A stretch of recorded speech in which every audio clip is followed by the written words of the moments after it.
قد استعداد شلعة إذا سمعت واحد همسن يحكي ويا مواطن عراقي هنا بأوروبا شاربة أزينة. من انت ولا كنت ندق بعراقي هنا بأوروبا؟ واحد من الشباك شي يسوي له، قال له لا تتلاسن وياه اطلع بسرعة.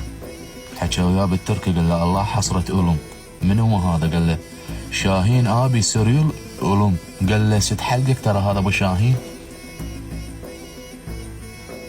ست حلقك ترى هذا ابو شاهين وعد استعداد الحصان اللي يم البانهوف بهنوفر شلعه. وسجاد بن الحيرة يعرف الجاي يسولف.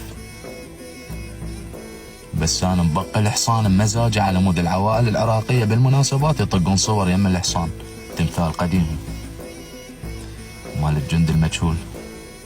قد استعداد شلعة اذا سمعت واحد همسن يحكي ويا مواطن عراقي هنا بأوروبا شاربة أزينة، شاربة أزينة.